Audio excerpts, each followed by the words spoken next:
Paramedics were called out to a mall. The escalator malfunctioned and suddenly stopped. A woman's hair was caught in the escalator. The paramedics discovered blood on the woman's head. Upon closer inspection, part of her scalp had been torn off. The situation looked very serious. At that moment, the escalator suddenly started moving again.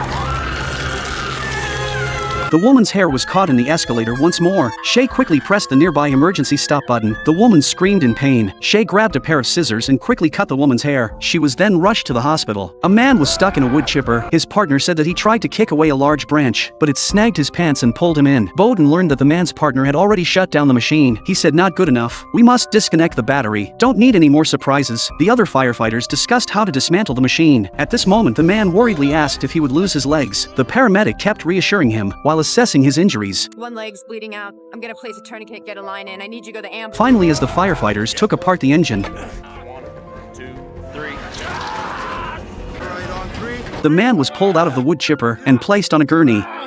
The high-voltage power lines fell into the pool. Little girl named Emma was trapped in the middle of the water. Emma's nanny tried to rescue her but was killed by electrocution. At that moment, the girl's father rushed out. Buck stopped him from jumping in. Hey, I'm a firefighter, okay? But those power lines are sending 5,000 volts through that water. Anyone touches it, and they are dead. He ordered them to keep Emma on the raft. The couple hurried to calm their daughter's emotions, but the power couldn't be cut off temporarily. Emma was in constant danger. Then Buck saw an inflatable killer whale. I'm gonna write this thing out and scoop her up. No, you're not. Did you get that from the Macho Handbook? Abby got a knife from him. She sliced off the metal nozzle of a rubber hose, and they stretched it across the pool so Emma could grab it. An explosion crackled behind Buck, but he and Abby kept on moving until Emma reached the edge. Abby carefully took her hand and quickly lifted her out of the water. Emma was finally out of danger. Immediately after, the Department of Water and Power shut off the electricity, followed by some firefighters. The woman's hand got stuck in the garbage disposal. She was in extreme pain. Unexpectedly, the next moment, her daughter turned on the power. It turned out to be a prank by the daughter. The mother was very angry. Just a moment ago, when her wedding ring fell down into the disposal, she impulsively reached for it and got her hand stuck. Firefighter Travis began taking the disposal apart from below, while Dean and Ben talked to her and gave her pain medication. However, her daughter was busy playing on her phone, completely indifferent to her mother's suffering. The mother felt helpless at that moment. Suddenly, she noticed a tattoo on her daughter's arm. After learning that the tattoo was a man's name, the mother got angry. Why not pick something you're interested in? I'm interested in Billy. Suddenly, the daughter turned around and left without caring. The mother asked the firefighters to check if her daughter's tattoo was infected. It turned out to be infected. Dean applied ointment on it and advised her that she should be more concerned about her mother at this time. Finally, the mother's hand was freed. Although it was bloody and torn, luckily the injury wasn't deep. Seeing her mother in pain, the daughter stepped forward and hugged her mother. The woman had just gone to dye her hair. Unexpectedly, her head swelled up like this. Her entire head was stuck in the dryer and couldn't be pulled out. The paramedic, after examination, found that the woman was allergic to the hair dye, which caused the swelling. The woman was terrified, asked the firefighters to get her out quickly, saying she had a really big audition that afternoon. The captain decided to cut it open with a power saw. They then made sure the woman was well protected. Before proceeding to cut with the saw, soon they cut open the casing. Next, the team carefully removed the device. This startled everyone present. Afterwards, the team sent the woman to the hospital. I don't think she's getting that part.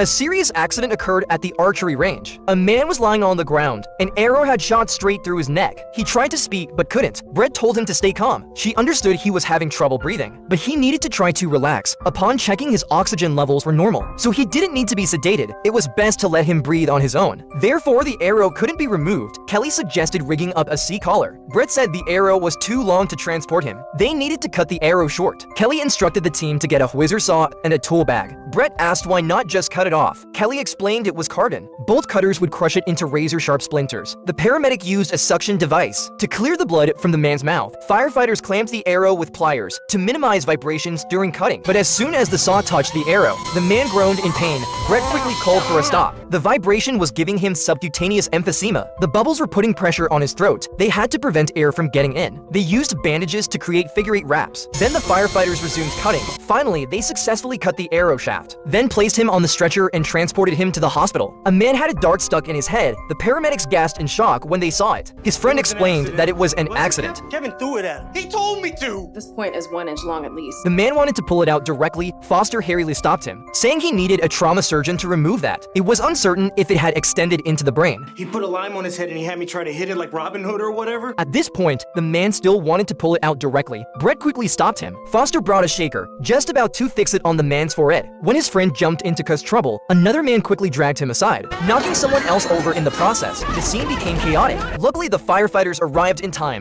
They quickly took control, but in the chaos, the man punched Stella. Seeing this, Foster wanted to help. Stella quickly told her to go back, as there was still people needing emergency care, but to everyone's surprise, Oh, yeah, he's passed out. Better get the stretcher. Yep. The boy shouted loudly for help. He said his friend's finger was blown off. They were playing a firework battle. His buddy wanted to set off 5 at once. As a result, they exploded right in his hand. The paramedics rushed to check the situation. The boy cried, saying he couldn't find his finger. His buddy said he had searched everywhere, but it was nowhere to be found. Casey hurriedly called the team to search together and told them to bring the thermal imaging camera. Just then, Casey noticed a few young people still setting off fireworks. The firefighter felt somewhat angry. Casey hurriedly called the boy to stop them, to prevent them from getting hurt too, but they ignored him. They almost hit the paramedics' faces. Hey, watch it!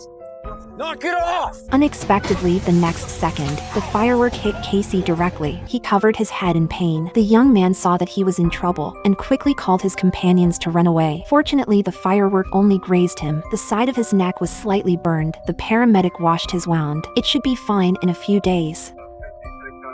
This a place?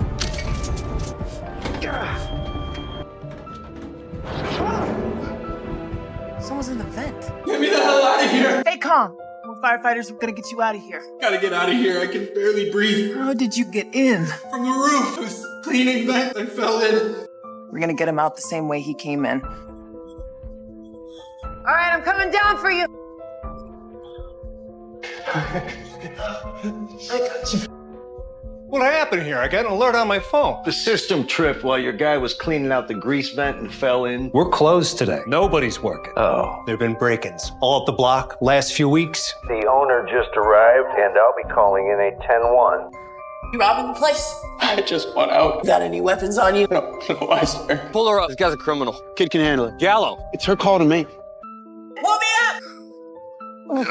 Don't do anything stupid. I won't, man. I think my foot's broken. the man fell into the cement. He was almost out of breath. The supervisor ignored the firefighter's advice and opened the release valve. The man was immediately sucked down. Just a moment ago, an employee at the cement factory accidentally fell into a cement silo. The firefighters climbed the ladder to the top of the silo. They looked down through the top hatch. Half of the man's body was stuck in the cement. The pressure of the cement made it hard for him to breathe. The firefighters told him to stay calm. They waited for the ladder to be in place and the anchor point to be secured. Then they would go down and rescue him. At that moment, the supervisor also climbed up. He suggested opening the bottom release valve. The firefighters said this would destabilize the cement. Then the man suddenly said he couldn't breathe. The supervisor, afraid he would die inside, ignored the firefighter's advice. He insisted on opening the valve.